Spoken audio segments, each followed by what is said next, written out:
Online कक्षा में आप सभी का स्वागत है। और आज का हमारा विषय है कार्यालय पत्र लेखन।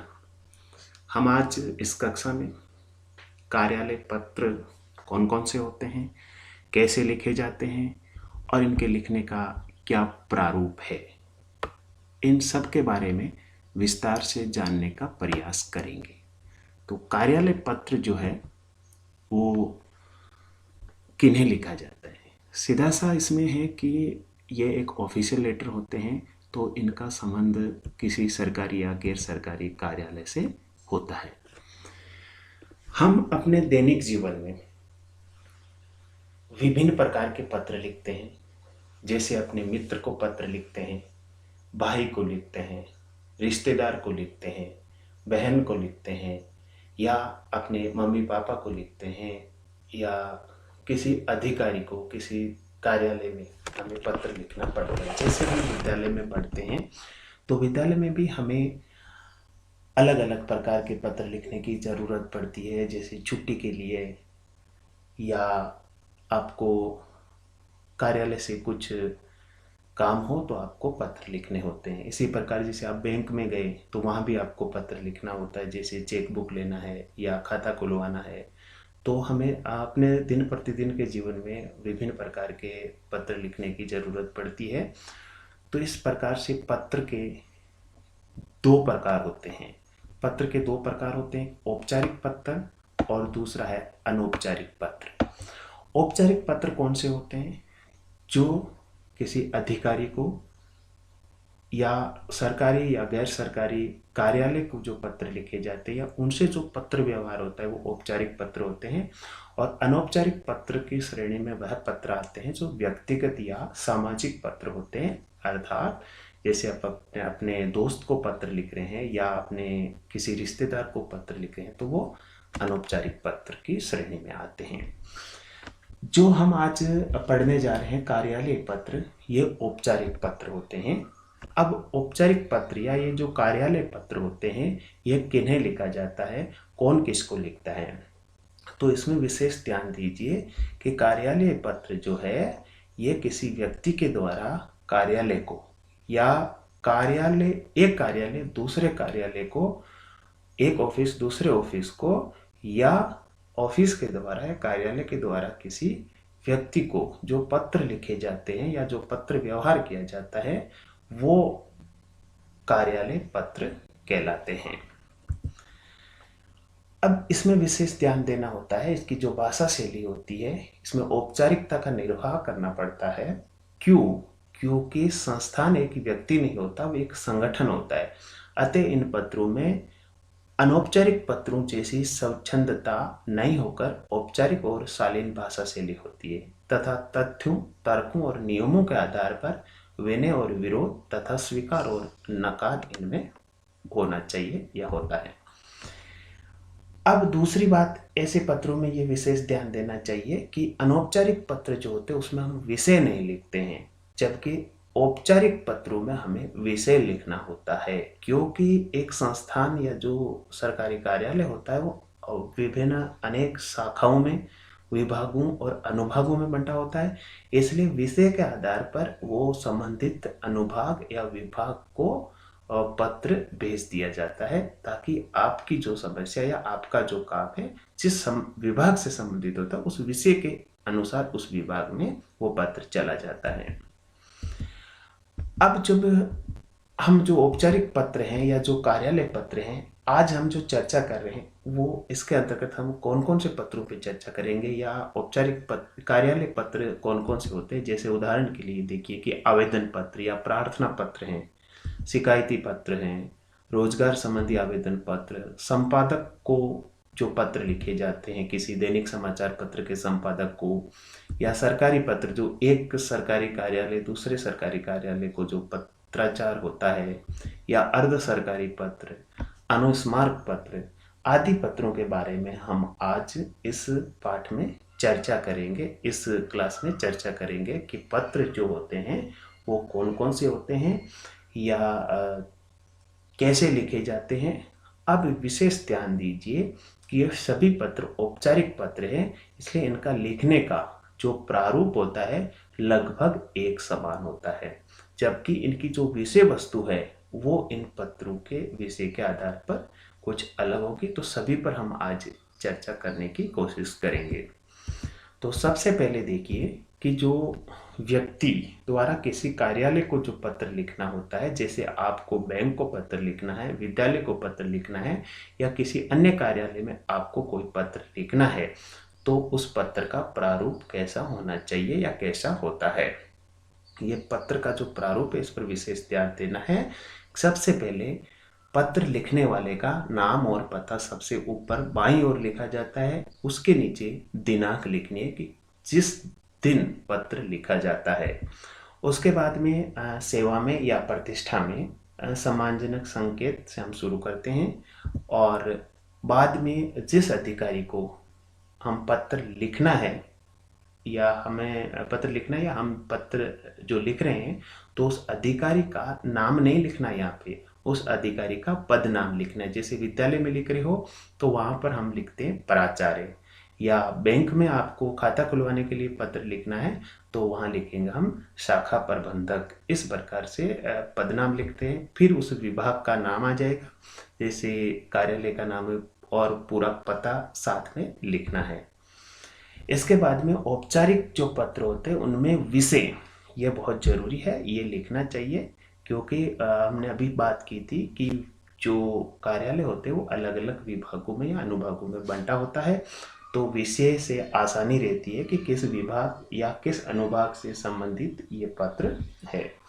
इसके बाद में संदर्भ। देखिए संदर्भ जो है जरूरी नहीं कि सभी पत्रों में हम लिखें, लेकिन जो औपचारिक पत्र या कार्यालय को लिख रहे हैं, पहले का कोई आपका पत्र है उसका संदर्भ देना है, कोई रेफरेंस देना है किसी का, जैसे अखबार का या कोई विज्ञापन का, तो हम ये संदर्भ लिखना चाहिए साथ में।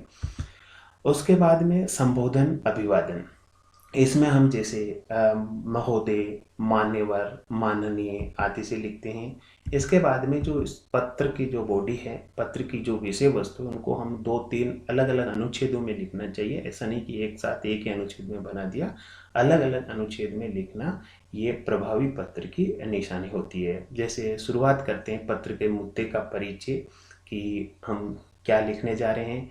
उसके बाद में उसका विस्तार, जो आपकी समस्या या आपकी जो बात है उसका पूर्ण विस्तार करना चाहिए, एक अनुच्छेद या 2 अनुच्छेद में। और अंत की जो 1 या 2 पंक्ति होती है उसमें हम निवेदन या रिक्वेस्ट करते हैं। इसके बाद में आभार या धन्यवाद लिख करके शिष्टता सूचक शब्द जो औपचारिक पत्र है, जैसे भवदीय, प्रार्थी आदि लिखेंगे। उसके बाद में ध्यान दीजिए कि हम जब किसी कार्यालय को पत्र लिख रहे हैं तो वहाँ हस्ताक्षर करने चाहिए, और हस्ताक्षर के नीचे आप अपना नाम, यानी जो लिखने वाला है उसका नाम लिखा जाता है, और वो नाम हमेशा कोष्ठक में लिखना चाहिए, क्योंकि आप ऊपर हस्ताक्षर कर रहे हो तो नाम कोष्ठक में होना चाहिए। तो ये जो थे ये ध्यान देना है इसमें। एक तो जैसे ये विषय ध्यान देना है। इसके बाद में जैसे ये लिखने वाले का ये पता आ जाएगा यहाँ पे, और जिस दिन लिखा है वो दिनांक लिखनी है। फिर जिस अधिकारी को आप लिख रहे हो उनका पद नाम आ जाएगा, जैसे प्राचार्य, शाखा प्रबंधक, थानाध्यक्ष या प्रबंधक, महानिदेशक, जिस भी अधिकारी को जिस विभाग में आप लिख रहे हो उस विभाग का नाम आएगा। नाम के बाद में पूरा पता लिखना है। और यहाँ पर जैसे भवदीय, प्रार्थी लिखने के बाद में आप हस्ताक्षर करेंगे यहाँ, और हस्ताक्षर के बाद में नाम है वो हमेशा कोष्ठक में लिखना चाहिए। तो ये औपचारिक पत्र या किसी व्यक्ति द्वारा जो सरकारी कार्यालय में या गैर सरकारी कार्यालय के लिए हम जब पत्र लिखते हैं तो इस प्रारूप का हमें पालन करना चाहिए, इस प्रारूप में हमें लिखना चाहिए। ये पत्र लिखने का एक मानक प्रारूप है। अब इसके बाद में जो विभिन्न पत्र हैं, प्रारूप सभी का लगभग एक समान है लिखने का जो, लेकिन इन पत्रों में जैसे शिकायती पत्र है, आवेदन पत्र है, रोजगार संबंधी आवेदन पत्र है, या अन्य कोई दूसरे पत्र है, तो उनमें लिखने में थोड़ा सा जो विषय वस्तु है उसमें बदलाव रहता है। तो उसके बारे में हम अभी बात करते हैं। जैसे आवेदन पत्र या प्रार्थना पत्र, जैसे आप प्राचार्य जी को लिख रहे हैं या कहीं और आप अपनी कोई बात है जो बताना है या कार्यालय से पत्र व्यवहार करना है, तो वहाँ पर जब हम पत्र लिखते हैं तो इसमें देखिए कि प्राय ये पत्र व्यक्ति विशेष द्वारा कार्यालय, विभाग अथवा मंत्रालय को या अपने से बड़े अधिकारी को लिखे जाते हैं। अब अपने से बड़े अधिकारी को आप बोलेंगे कि ये कैसे? तो जैसे मान लीजिए कि आप किसी विभाग में कार्य कर रहे हैं, वहाँ के आप कर्मचारी हैं, आपको छुट्टी चाहिए, तो आप अपने अधिकारी को छुट्टी के लिए जो आवेदन पत्र लिखेंगे तो वो भी इसी श्रेणी में आएगा। और आप स्टूडेंट के रूप में आप जैसे अपने प्राचार्य जी को जब पत्र लिखेंगे, वो भी छुट्टी के लिए आवेदन पत्र या प्रार्थना पत्र होता है। आवेदन पत्र में अपनी स्थिति से अधिकारी को अवगत कराते हुए आपको जो बात लिखनी है, जो बताना है, जो चीज़ वो पूरा बताते हुए आप क्या कार्रवाई चाहते हो या क्या सहायता चाहते हो, वो उसमें लिखना है और प्रार्थना की जाती है उसमें। आवेदन पत्र में औपचारिकता का निर्वाह आवश्यक होता है क्योंकि औपचारिक पत्र होते हैं। अब इसकी भाषा शैली के बारे में थोड़ा ध्यान देना चाहिए कि जब भी कोई पत्र लिखते हो तो भाषा सरल एवं सहज होनी चाहिए और जो विषय है उसके अनुकूल भाषा होनी चाहिए। क्लिष्ट शब्दों के प्रयोग से हमें बचना चाहिए। आवेदन पत्र में आपकी बात तथ्यों पर आधारित होनी चाहिए, विश्वसनीय होनी चाहिए। इधर उधर की बातें हमें नहीं लिखनी चाहिए। विशेष ध्यान दीजिए कि जब हम अधिकारी को पत्र लिखते हैं तो अपनी बात को स्पष्ट, पूर्ण व संक्षेप में कहने की कला हो। अब जैसे पूर्ण और संक्षेप दोनों बातें हमने लिखी है, तो पूर्ण का मतलब है कि आप पूरी बात बताना है, उस लेटर में आपको लिखनी है। तो संक्षेप में आ गया तो आप ऐसा नहीं हो कि छोटा लिखने के चक्कर में हम बात को पूरा नहीं लिखा या लेटर को पूर्ण नहीं किया, ऐसा नहीं होना चाहिए। पूरी बात कम से कम शब्दों में लिखने की कला आपके पास होनी चाहिए। इसके बाद में विशेष ध्यान देना होता है। जैसे विषय शीर्षक के अंतर्गत संक्षेप में ये लिखा जाता है कि पत्र किस प्रयोजन के लिए या किस संदर्भ में लिखा जा रहा है, किस आपका उद्देश्य क्या है पत्र का, तो वो संक्षेप में आपको विषय लिखना चाहिए। अब हम देखिए कि यहाँ पर एक औपचारिक पत्र के बारे में थोड़ी बात करते हैं कि जैसे कैसे लिखते हैं जो आवेदन पत्र या प्रार्थना पत्र जो होते हैं। जैसे प्रश्न है ऊपर कि आपको कक्षा 12वीं में हिंदी विषय में 95 अंक आए हैं। हिंदी में अपनी विशिष्ट योग्यता का उल्लेख करते हुए हिंदी अकादमी दिल्ली को पत्र लिखकर उनकी पुरस्कार योजना व छात्रवृत्ति के विषय में जानकारी प्राप्त कीजिए। तो ये इसी प्रकार का पत्र है। अब आप इसमें लिखोगे तो देखिए, सबसे पहले आप अपना एड्रेस लिखेंगे कि जहाँ से ये पत्र लिखा गया है। तो ये जैसे मान लीजिए परीक्षा के हिसाब से लिखा तो परीक्षा भवन लिख दिया, फिर ये एड्रेस आ गया यहाँ पे। इसके बाद में दिनांक, जिस दिन ये पत्र लिखना है या लिखा जाता है। उसके बाद में सेवा में, फिर पद नाम यानी अधिकारी का पद नाम, कौन से अधिकारी को लिखना है। जैसे इसमें हिंदी अकादमी दिल्ली को लिखना है तो अधिकारी का पद नाम नहीं दिया है, तो हिंदी अकादमी के हम सचिव को लिखेंगे। यहाँ पद नाम याद रखना, ऐसा नहीं कि डायरेक्ट हम हिंदी अकादमी लिखते तो सचिव। उसके नेक्स्ट पंक्ति जो है उसमें ये विभाग का नाम आ जाएगा और ये फिर पूरा एड्रेस आ जाएगा, पद्मा नगर नई दिल्ली। इसके बाद में देखिए ये विषय लिखना है, विशिष्ट योग्यता वाले विद्यार्थियों को पुरस्कार एवं छात्रवृत्ति योजना की जानकारी के संबंध में। अब ये विषय जैसे कहाँ से ले, ये प्रश्न में ही है। जैसे उनकी पुरस्कार योजना में छात्रवृत्ति के विषय में जानकारी, तो ये विषय उसको ही आप संक्षेप में बना करके यहाँ पर लिखना है। इसके बाद में महोदय, और फिर आप अपनी पूरी बात लिखेंगे। आपने ये अंक जो प्राप्त किए उसके बारे में, या आप क्या जानकारी चाहते हैं, क्या उनसे सहायता चाहते हैं, ये पूरा आप 2-3 अनुच्छेद में पूरा विषय इस लेटर में लिखेंगे। जैसे इसको आप पढ़िएगा, इसमें सारी चीज़ें लिखी हुई है। उसके बाद में ये धन्यवाद और भवदीय और अंत में हस्ताक्षर के बाद में नाम लिखना है। लेकिन यहाँ पर हस्ताक्षर नहीं किए हुए हैं क्योंकि ये टाइप किया हुआ है, किसी का लिखा हुआ मतलब दिया हुआ नहीं है विभाग में। तो यहाँ हम जब भी देंगे या लिखेंगे तो यहाँ हस्ताक्षर करेंगे और उसके बाद में ये जो नाम है ये कोष्ठक में यहाँ पर आना चाहिए। तो यहाँ पर ये परीक्षा के पर्पज से उद्देश्य से लिखा गया है। तो यहाँ पर हम क ख ग नाम लिख दिया, पूरा नाम हमने कोई लिखा नहीं है और परीक्षा बोर्ड से। तो आप जब अपने घर से इस प्रकार से पत्र लिखें या हमें वास्तविक रूप में जब हमें पत्र लिखना हो तो यहाँ आपके घर का पूरा पता आएगा और यहाँ पर फिर आपका हस्ताक्षर और आपका नाम आएगा। तो यह एक औपचारिक पत्र लेखन का तरीका है। इसके बाद में देखिए कि ये बोर्ड परीक्षा में भी इस प्रकार के प्रश्न पूछे जाते हैं। तो एक जो हमारे केंद्रीय माध्यमिक शिक्षा बोर्ड है, इनकी वेबसाइट पर जो आदर्श उत्तर पुस्तिकाएं होती है उनको अपलोड किया जाता है। तो उन्हीं का एक पत्र लेखन से संबंधित उदाहरण है, मैंने आपके सामने यहाँ पे रखा है। जो बच्चे ने लिखा है, जो सड़क के सही रखाव के संबंध में पत्र लिखना था, तो इस पत्र में भी आप देख सकते हो कि यहाँ पर जैसे पता लिखा है, उसके बाद में ये दिनांक, उसके बाद में ये अधिकारी का पद नाम, विभाग का नाम और ये विभाग का पूरा पता। इसके बाद में विषय आ गया, विषय के बाद में महोदय और फिर ये पत्र की जो विषय वस्तु है, जो पत्र में हमें लिखना है, क्या बातें हैं, ये विस्तार से उन्होंने अच्छे से बताई है। और फिर धन्यवाद और प्रार्थी और नाम, ये तरीका होता है औपचारिक पत्र लिखने का। अब इसके बाद में हम देखते हैं शिकायती पत्र। अब ये भी औपचारिक पत्र ही होते हैं। लिखने का जो तरीका प्रारूप होता है वो सेम होगा इसमें भी, लेकिन ये शिकायती पत्र क्यों, कब, किन्हें लिखे जाते हैं। देखिए कि किसी भी विभाग के दायित्व से संबंधित किसी भी व्यक्ति को, व्यक्ति समूह या किसी संस्था को कोई शिकायत हो तब शिकायती पत्र लिखा जाता है। तो शिकायती पत्र लिखते समय आपको क्या आपकी समस्या है, किसके विरुद्ध आप शिकायत कर रहे हो, शिकायत का पूरा विवरण आपको देना चाहिए। जिसके संबंध में आप कर रहे हो उनसे आपने प्रयास किया, संपर्क किया या आपका काम नहीं हुआ, जो भी शिकायत होती है उसका पूरा विवरण आपको देना चाहिए।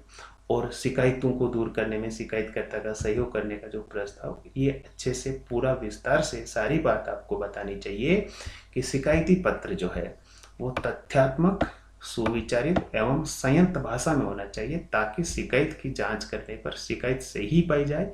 पत्र को पढ़कर उनके समाधान में संबंधित अधिकारी सक्रिय हो सके तथा जन समस्याओं का समाधान परस्पर सहयोग से संभव हो सके। ये ध्यान देना है शिकायती पत्र की, क्योंकि जो प्रारूप होता है वो उसी तरह का होता है जैसे हम आवेदन पत्र, प्रार्थना पत्र लिखते हैं, लेकिन इनकी जो विषय है, वस्तु है जो, वो अलग रहेगी। उसमें आपको क्या चीज़ें लिखनी है। अब जैसे ये शिकायती पत्र का एक नमूना यहाँ पर उदाहरण आपके सामने दिया गया है कि नवीन के घर का फ़ोन खराब पड़ा रहता है, इस क्षेत्र के टेलीफोन एक्सचेंज के प्रबंधक को शिकायती पत्र लिखिए।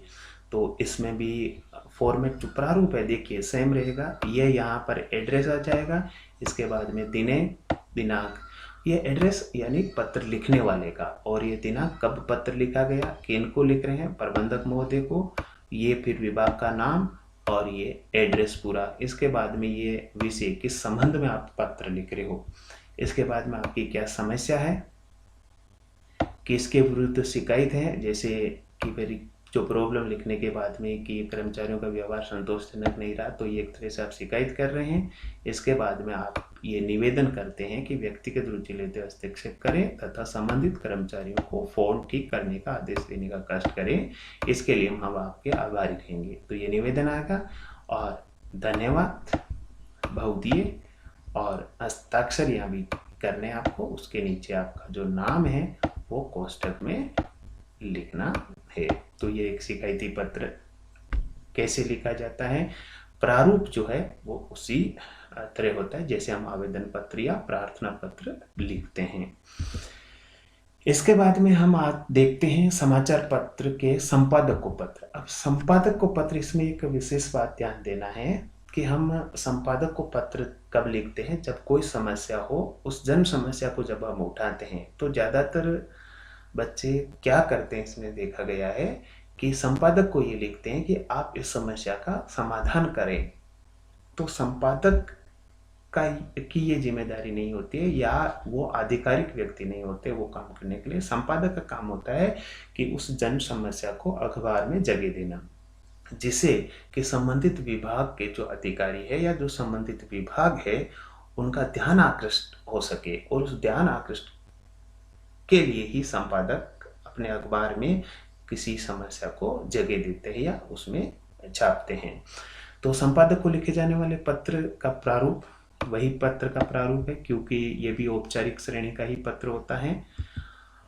लोकतंत्र में वे लोक समस्याओं को प्रकाशित करने, उनके समाधान की दिशा में लोकमत तैयार करने और लोक संघर्ष को प्रोत्साहित कर जनता को प्रबुद्धता और जागरूकता प्रदान करने का जो महत्वपूर्ण कार्य करते हैं ये अखबार जो होते हैं। इसलिए हम संपादक को जो भी कोई समस्या हो उसके बारे में पत्र लिखते हैं।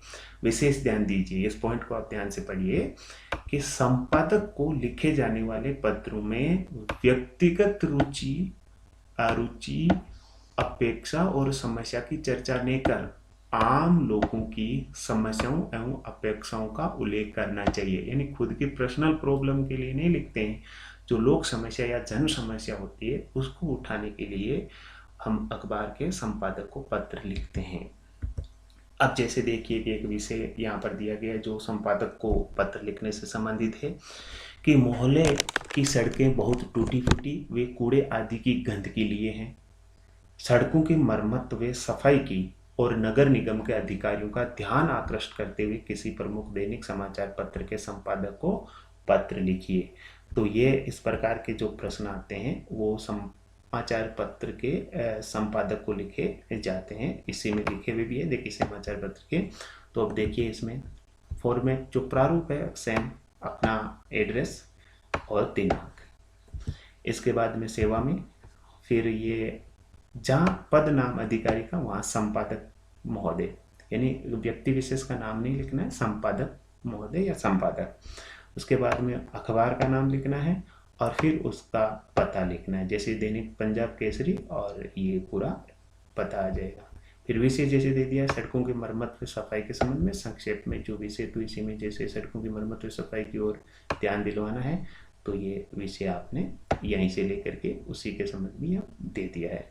फिर इसके बाद में आप जो लिखते हैं इसकी थोड़ी जो भाषा है वो ध्यान देना है कि मैं आपके लोकप्रिय समाचार पत्र के माध्यम से नगर निगम के अधिकारियों का ध्यान अपने क्षेत्र की टूटी फूटी सड़कों में गंदगी की तरफ आकर्षित कराना चाहता हूँ। तो ये जो लाइन ये लिखी है, यही ध्यान देना है कि संपादक खुद उस समस्या का समाधान नहीं करता है। संपादक से आपको ये अनुरोध करना है कि हमारी जो ये समस्याएं हैं इनको आप अपने अखबार में जगह दें। फिर आपके जैसे देखिए इसमें जो सारी समस्याएं हैं ये इसमें आप पूरी लिखोगे, क्या कहाँ पर क्या प्रॉब्लम है। अंत में देखिए निवेदन करना है कि आपसे अनुरोध है कि मेरे पत्र को अपने समाचार पत्र में स्थान दें ताकि संबंधित अधिकारियों का ध्यान इस ओर आकृष्ट हो सके। फिर धन्यवाद भाव दिए और यही हस्ताक्षर यहाँ पे और फिर यहाँ पे नाम। तो ये ध्यान देना है आपको कि जब संपादक को पत्र लिखना है तो कौन सी बातों का ध्यान रखना है, क्योंकि सभी औपचारिक पत्र जो है इनका जो प्रारूप जो है वो लगभग एक समान है। क्योंकि सबसे पहले अपना पता लिखना है, लिखने की तारीख लिखनी है, उसके बाद में सेवा में, और फिर जिस अधिकारी को लिख रहे हैं उनका पदनाम, विभाग का नाम, उसके बाद में पता, विषय, महोदय, और फिर उसकी जो ये विषय वस्तु है जो बॉडी है लेटर की ये लिखना है। उसको 2 या 3 अनुच्छेद में अलग बना दीजिए। जैसे इसमें पहले ही हम ध्यान आकृष्ट करना चाहता हूँ, फिर आपने उस पूरी समस्या पूरी जो बात है वो लिखी, अंत में जैसे निवेदन लिखा। तो ये संपादक के नाम पत्र। अब हम देखते हैं संपादक के नाम पत्र से संबंधित परीक्षा में जो बोर्ड परीक्षा में पूछा गया उसके एक बच्चे द्वारा लिखा हुआ आदर्श पत्र लेखन का उदाहरण है जो सीबीएसई की साइट पे अपलोड किया गया है। उसी का हम उदाहरण ये देखते हैं कि जो अच्छे माने जाते हैं पत्र कि यहाँ पे ये सेवा में संपादक जी ये पूरा लिखा। अब आप कहेंगे कि इसमें यहाँ पर एड्रेस नहीं लिखा है, जो पत्र लिखने वाले का एड्रेस है। तो यदि यहाँ पत्र लिखने वाले का एड्रेस नहीं लिखा है, पता नहीं लिखा है, तो देखिए कि यहाँ पर भी आप पता लिख सकते हैं। तो यहाँ जैसे केवल एक जगह का नाम लिख के जो लेटर में आया हुआ था अटेरना, और इसके साथ ही आप दिनांक लिख लें। यानी यदि एड्रेस हम ऊपर नहीं लिखा है तो अंत में भी लिख सकते हैं। ये भी एक तरीका होता है लिखने का। इसके बाद में देखिए रोजगार संबंधी आवेदन पत्र। अब ये रोजगार संबंधी आवेदन पत्र किनको, क्यों, कब लिखे जाते हैं, तो ये ध्यान दीजिए कि सरकारी एवं गैर सरकारी कार्यालयों में रोजगार प्राप्त करने के लिए आवेदन पत्र लिखने की आवश्यकता होती है। आजकल ज़्यादातर कार्यालयों में क्या है कि ऑनलाइन आवेदन लिए जाते हैं, फिर भी कई जगह आपको रोजगार पत्र के लिए आवेदन पत्र लिखना होता है। तो इसमें हमें क्या क्या जानकारी देनी चाहिए। प्रारूप वही है, लेकिन जो विषय वस्तु, जो उसकी पत्र की जो बॉडी है, कलेवर है, उसमें हमें ध्यान देना है। तो आवेदक को उसमें देखिए कि अपना नाम, माता पिता का नाम, पता, जन्म तिथि, आयु, शैक्षणिक योग्यता, अनुभव एवं संबंधित कार्य के लिए अपनी कोई विशेष योग्यता, अनुकूलता कि आप उस पद के लिए कैसे अनुकूल हैं, का सबका उल्लेख करते हुए रोजगार संबंधी आवेदन पत्र प्रस्तुत करना चाहिए। तो पूरा खुद का परिचय देना है उसमें। फिर आपकी जो शैक्षणिक योग्यता में किस यूनिवर्सिटी से, किस बोर्ड से आपने की, परीक्षा वर्ष, इसके साथ आपको प्राप्तांक, आपका जो अनुभव, ये सारी चीज़ें आप रोजगार संबंधी आवेदन पत्र में लिखनी चाहिए। अब जैसे ये रोजगार संबंधी आवेदन पत्र का एक उदाहरण यहाँ पर आपके सामने प्रस्तुत है। तो ये प्रारूप जैसे देख लीजिए, पता आ जाएगा, दिनांक, और वहाँ पर बंधक हम जब से लिख रहे हैं, ये विभाग का नाम, सब वो जो औपचारिक पत्रों में होता है वही है। अब इसमें ये विषय लिख दिया कि किस पद हेतु आवेदन कर रहे हैं। अब इसमें देखिए कि यहाँ से बाकी पत्रों की तरह इसमें जो अंतर जो है, ये चीज़ें आपको ध्यान देनी है कि मुझे रोजगार समाचार दिनांक में प्रकाशित विज्ञापन से पता चला कि आपके विद्यालय में मार्केटिंग एग्जीक्यूटिव की जरूरत है। मैं अपनी योग्यता व अनुभव के आधार पर स्वयं को इस पद के लिए उम्मीदवार के रूप में प्रस्तुत कर रहा हूँ। मेरा संक्षिप्त विवरण निम्नलिखित है।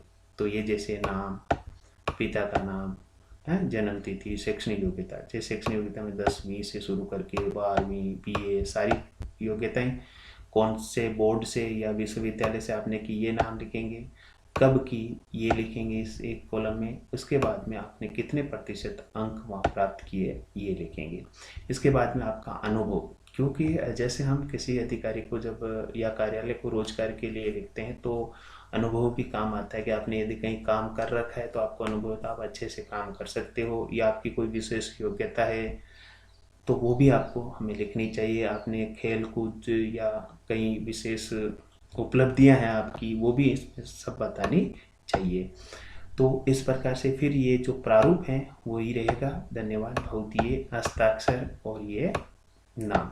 अब देखिए कि अंत में इसमें संलग्न करके यथोपरि लिखा है। इसका मतलब क्या होता है कि ज़्यादातर पत्रों में कई बार क्या होता है कि हम उस पत्र के साथ में और भी कुछ कागजात जो होते हैं वो संलग्न करते हैं या नथी करके भेजना होता है।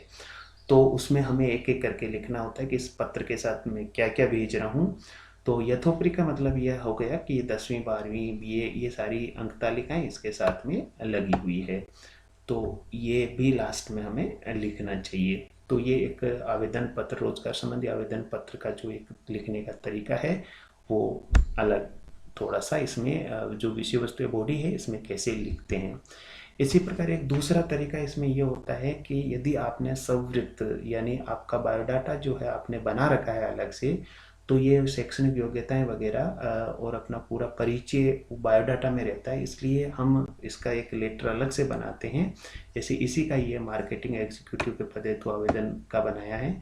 इसमें विस्तार से आप अपने कहाँ से जानकारी प्राप्त की, ये सब चीज़ें लिखने के बाद में अपने बारे में पूरा एक्सप्लेन कीजिए आप कि आप इस पद के लिए योग्य क्यों हैं, आपको क्या अनुभव, क्या चीज़ें हैं, आपका क्या रुचि अभिरुचि, सारी चीज़ें इन्होंने विस्तार से बताना है और ये लेटर हो जाएगा। अब इस लेटर के साथ में आपको स्ववृत्त जो बायोडाटा है वो साथ में आपको संलग्न करना है, ताकि इस पत्र में यहाँ पर परिचय और शैक्षणिक योग्यताएं वगैरह नहीं लिखनी पड़ेगी, क्योंकि स्ववृत्त आपने अलग से बना रखा है। तो उसी को आप इसके साथ में नथी करके संलग्न करके भेज दीजिए। तो ये 2 तरीके हो गए कि जो रोजगार संबंधी आवेदन पत्र है, हम या तो अपने पत्र में ही सारी चीज़ें लिख देते हैं, अपनी शैक्षणिक योग्यताएं, अपना परिचय, पता, जन्म तिथि, आयु, सारी चीज़ें, या हम इसमें अपने बारे में लिख करके अपना स्ववृत्त जो है वो साथ में जोड़ देते हैं। जैसे इसको आप ध्यान से पढ़ लीजिएगा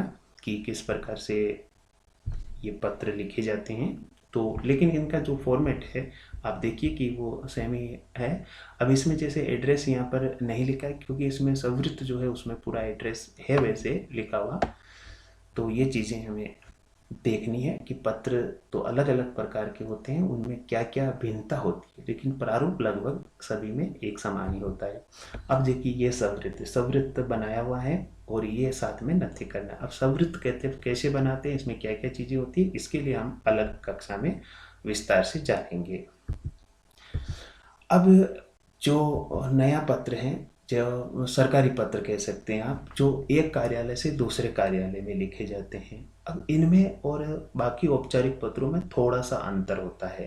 जैसे औपचारिक पत्र, सरकारी पत्र एक कार्यालय से दूसरे कार्यालय को लिखे जाने वाले पत्र, इनमें क्या अंतर होता है कि हम जहाँ अपना पता लिखते हैं और दिनांक लिखते हैं, इनमें लेटर हेड पे ऊपर पता, उस कार्यालय का नाम, पता सब छपा होता है, अंकित होता है या मुद्रित होता है, उसकी लेटर हेड होती है। इसके बाद में इसमें एक नई बात होती है कि फाइल संख्या। देखिए इसमें ध्यान से कि सरकारी पत्र औपचारिक पत्र की श्रेणी में आते हैं, यही औपचारिक पत्र ही होते हैं। प्राय ये पत्र एक कार्यालय, विभाग अथवा मंत्रालय से दूसरे कार्यालय, विभाग अथवा मंत्रालय को लिखे जाते हैं। पत्र के शीर्ष पर कार्यालय, विभाग या मंत्रालय का नाम हुए पता लिखा जाता है या लेटर हेड पे जो है वो अंकित ही रहता है। पत्र के बाईं तरफ फाइल संख्या लिखी जाती है। इसमें क्या है कि बाईं तरफ फाइल संख्या रहती है और दाईं तरफ उसमें हम दिनांक लिखते हैं। ये फाइल संख्या क्या होती है कि अलग अलग विभाग की किस विषय में लिखा जा रहा है उस पत्र के बारे में उस फाइल से पता चलता है। उसमें जो पत्र की संख्या भी रहती है, उसमें कि जो आवक जावक रजिस्टर होते हैं हर कार्यालय में, उनमें उनकी एंट्री होती है, दर्ज होता है, तो वो नंबर भी उसमें लिखे रहते हैं फाइल संख्या में। और दिनांक, किस दिन ये पत्र भेजा गया, वो उसमें दाईं तरफ दिनांक, यानी बाईं तरफ इसमें फाइल संख्या है और दाईं तरफ दिनांक लिखी रहती है। जिसे पत्र लिखा जा रहा है उसका पदनाम, विभाग का नाम, पता आदि बाईं तरफ लिखा जाता है। फिर जो प्रारूप हमने औपचारिक पत्रों में पढ़ा वही प्रारूप रहता है। बाद में पदनाम, विभाग का नाम, पता। उसके बाद में जैसे आजकल क्या है कि ऐसे पत्रों में सेवा में का प्रयोग धीरे धीरे कम हो रहा है। विषय शीर्षक के अंतर्गत संक्षेप में लिखा जाता है किस प्रयोजन के लिए लिखा जा रहा है पत्र, तो विषय इसमें आएगा। विषय के बाद बाईं तरफ महोदय संबोधन लिखा जाता है। पत्र की भाषा सरल एवं सहज होनी चाहिए, क्लिष्ट शब्दों के प्रयोग से बचना चाहिए। अनेक बार सटीक अर्थ प्रेषित करने के लिए ऐसे पत्रों में प्रशासनिक शब्दावली का प्रयोग करना ही उचित होता है। पत्र के अंत में भवदीय शब्द का प्रयोग अधोलेख के रूप में होता है और भवदीय के नीचे पत्र भेजने वाले के हस्ताक्षर होते हैं। हस्ताक्षर के नीचे कोष्ठक में पत्र लिखने वाले का नाम मुद्रित होता है और नाम के नीचे पद नाम लिखा जाता है। ये एक तरीका होता है। तो इसका जो फॉर्मेट, जो प्रारूप है पत्र का, जो हम आवेदन पत्र या शिकायती पत्र जो पढ़ रहे थे वही प्रारूप है, लेकिन ऊपर जहाँ हम अपना पता लिखना होता है वहाँ पर उस सरकारी कार्यालय का पता रहता है, उसके नीचे एक फाइल संख्या और दाईं तरफ दिनांक लिखी जाती है। यह जो कार्यालय का लेटर हेड होता है उस पर अंकित या मुद्रित होता है पहले से, यदि नहीं है तो वो लिखना होता है। औपचारिक पत्र जो फॉर्मल लेटर है, इसका जैसे देख लीजिए उदाहरण, यहाँ पर हम देख सकते हैं कि ये कार्यालय का नाम आ गया, इसके बाद में ये कार्यालय का पता आ गया, ये फाइल संख्या है, ये दिनांक है। अब इसके बाद में ये जो तरीका है वो वही तरीका लिखना है। सेवा में महानिदेशक अखिल भारतीय साहित्य और संस्कृति संस्थान, ये पूरा पता है। विषय आ जाएगा। इसके बाद में महोदय, जो औपचारिक पत्र में हम लिख रहे हैं या आवेदन पत्र या प्रार्थना पत्र में, इसके बाद में ये जो विषय वस्तु है या उसकी जो बॉडी है पत्र की, उसके बाद में भवदीय, हस्ताक्षर, ये नाम कोष्ठक में लिखना है और नीचे पद नाम। तो ये जो सरकारी कार्यालय, एक कार्यालय से दूसरे कार्यालय में जो पत्र लिखे जाते हैं इसमें, और बाकी जो आवेदन पत्र हमने पढ़े उनमें अंतर इतना ही होता है कि इसमें जब जहाँ पर हम अपना एड्रेस लिखते हैं वहाँ पर लिखने वाले का जो एड्रेस होता है वहाँ पर ये पहले ऑलरेडी अंकित होता है, कार्यालय का नाम और पता, और ये फाइल संख्या उस कार्यालय की एक अपनी फाइल संख्या होती है, ये लिखा जाता है, और दिनांक जो है ये दाईं तरफ लिखी जाती है। इसके बाद में हम देखते हैं अनुस्मारक या स्मरण पत्र क्या होता है। जब किसी पत्र, ज्ञापन इत्यादि का उत्तर समय पर प्राप्त नहीं होता है, जैसे आपने किसी कार्यालय को पत्र भेजा और उसका यदि जवाब जो उत्तर है आपको नहीं मिला, तो याद दिलाने के लिए अनुस्मारक भेजा जाता है, इसे स्मरण पत्र भी कहते हैं। यह एक स्मरण पत्र होता है या अनुस्मारक कहलाता है। इसका प्रारूप औपचारिक पत्र की तरह ही होता है, मगर आकार इसका छोटा होता है, इसमें सारी बातें नहीं, वही लिखना होता है कि मैंने आपको ये पत्र भेजा, तो उसका जवाब जो नहीं आया उसी के बारे में। अनुस्मारक के शुरू में पूर्व पत्र का हवाला दिया जाता है। जब एक से अधिक अनुस्मारक भेजे जाते हैं तो पहले अनुस्मारक को अनुस्मारक 1, दूसरे को 2, इसी क्रम में लिखते हैं। जैसे देखिए अनुस्मारक के स्मरण पत्र का एक नमूना यहाँ पे दिया गया है। ये लेटर हेड पे कार्यालय का नाम और पता, ये फाइल संख्या, क्योंकि एक सरकारी कार्यालय दूसरे सरकारी कार्यालय को लिख रहा है तो ये फाइल संख्या और ये दिनांक। यदि आप अनुस्मारक या स्मरण पत्र किसी अधिकारी को भेजते हो, आपने कोई पहले पत्र भेजा उसका जवाब नहीं आया, तब आपको वही फॉर्म प्रारूप रहेगा, आप अपना एड्रेस लिखेंगे, फिर यहाँ दिनांक आएगी, उसके बाद में सेवा में किनको लिख रहे हो, यही तरीका रहेगा। फिर ये विषय, अब देखिए इसकी जो विषय वस्तु यहाँ पर, कृपया उपयुक्त विषय पर इस कार्यालय द्वारा भेजे गए समसंख्यक पत्र का स्मरण करें जो 15 मार्च 2005 को भेजा गया था। तो ये संक्षेप में ही छोटा सा मतलब पत्र लिखा जाता है। निवेदन है कि मोबाइल फोन की मासिक बेच में जो पहले पत्र भेजा उसी के संबंध में ये वापस लिख दिया गया है, और लिखने का जो प्रारूप है वो ये है, बहुदीय, हस्ताक्षर और नाम और पदनाम। ये अनुस्मारक या स्मरण पत्र था। अब लास्ट में हम देखते हैं कि अर्ध सरकारी पत्र। ये सरकारी पत्र हमने देखा अभी, अब अर्ध सरकारी पत्र क्या होता है इसके बारे में थोड़ी बातें जान लीजिए। कि औपचारिक पत्र के विपरीत अर्ध सरकारी पत्र में अनौपचारिकता का पुट होता है, इसमें एक मैत्री भाव होता है। अर्ध सरकारी पत्र तब लिखे जाते हैं जब लिखने वाला अधिकारी, ध्यान से देखिए कि जब लिखने वाला अधिकारी संबंधित अधिकारी को व्यक्तिगत स्तर पर जानता है। एक अधिकारी दूसरे अधिकारी को ही अर्ध सरकारी पत्र लिखते हैं। इस प्रकार का पत्र ऐसी स्थिति में लिखा जाता है जब किसी खास मसले पर संबोधित अधिकारी का ध्यान व्यक्तिगत रूप से आकर्षित कराया जाता है या उसका व्यक्तिगत परामर्श लिया जाए। प्रारूप में इसका थोड़ा अंतर जो है, बाकी जो हमने पत्र पढ़े उनमें और इसमें जो अंतर है, देखिए कि बाईं ओर शीर्ष पर प्रेषक का नाम होता है, उसके नीचे उसका पदनाम होता है। जहाँ हम वो लेटर हेड यूज होती है वो आ जाएगा, उसके बाद में प्रेषक यानी जो अधिकारी लेटर देने वाला है या भेज रहा है या लिखने वाला है अपना नाम लिखेगा, नाम के नीचे पदनाम आता है। अर्ध सरकारी पत्र के लिए अमूमन कार्यालय के लेटर हेड का प्रयोग होता है अगर उपलब्ध हो तो। पत्र के प्रारंभ में संबोधन के रूप में 2-3 चीजें इसमें ध्यान देना है कि लिखने वाले का बाईं ओर शीर्ष पर प्रेषक का नाम, जो अधिकारी पत्र लिख रहा है उसके नीचे पदनाम शुरुआत में। उसके बाद में जो संबोधन के रूप में महोदय या प्रिय महोदय जो लिखा जाता है, इसमें यह नहीं लिखना है, इसमें प्रिय, श्री और नाम लिखा जाता है जिस अधिकारी को लिख रहे हैं, या प्रियवर लिख करके श्री और आगे नाम लिख दिया जाता है जिस अधिकारी को लिखा जाता है। पत्र के अंत में अधोलेख के रूप में दाहिनी ओर बहुदीय के स्थान पर आपका का प्रयोग किया जाता है। जैसे बाकी पत्रों में हम पढ़ रहे हैं कि बहुदीय लिखा जाता है, लेकिन जब एक अधिकारी दूसरे अधिकारी को अर्ध सरकारी पत्र लिखते हैं तो वहां बहुदीय नहीं लिखा जाता है, आपका लिखा जाता है।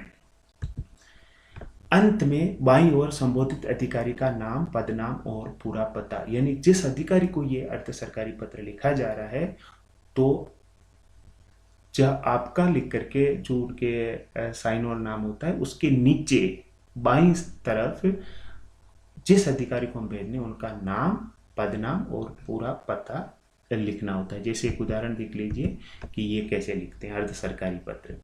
ये कार्यालय की लेटर हेड हो गई, कार्यालय का नाम, इसके बाद में ये फाइल संख्या और ये दिनांक। अब ये गुफरान अहमद और उप महानिदेशक, ये लिखने वाले अधिकारी का नाम है जो अर्ध सरकारी पत्र लिख रहा है। तो ये अधिकारी का नाम आ गया और ये पदनाम आ गया, ये ध्यान दीजिए अर्ध सरकारी पत्र लिखने में। फिर इसके बाद में जब उन पत्रों में इनमें विषय वगैरह नहीं लिखना है। अब जब यहाँ पर महोदय लिखा जाता है तो महोदय की जगह यहाँ प्रिय श्री कुमार यानी प्रिय लिख करके अधिकारी का नाम लिखा जाता है, जिस अधिकारी को ये अर्ध सरकारी पत्र भेजा जा रहा है या लिखा जा रहा है। उसके बाद में ये विषय वस्तु आ जाएगी। इसके बाद में शुभकामनाओं सहित लिख करके आपका, यहाँ जो बाकी हमने पत्र देखे हैं सरकारी पत्र या औपचारिक पत्र, उनमें यहाँ पर बहुदीय लिखा जाता है, जबकि अर्ध सरकारी पत्र में बहुदीय नहीं लिखना है, नहीं लिखा जाता है, यहाँ पर आपका लिखा जाता है। उसके बाद में साइन यानी हस्ताक्षर और कोष्ठक में नाम अधिकारी का, और ये नाम और पदनाम यहाँ भी दिए जाते हैं और यहाँ भी लिखने। अब जिस अधिकारी को यह अर्ध सरकारी पत्र भेजा जा रहा है उस अधिकारी का यहाँ पर जैसे पदनाम, नाम और पूरा पता यहाँ पर लिखना है, जो बाईं तरफ लिखा जाता है। ये विशेष तौर से ध्यान देना है। तो आज हमने ये पत्र लेखन, औपचारिक या कार्यालय पत्रों के बारे में विस्तार से जानने का प्रयास किया। मुझे उम्मीद है कि आपको अच्छे से समझ में आया होगा। आप सभी का बहुत बहुत धन्यवाद।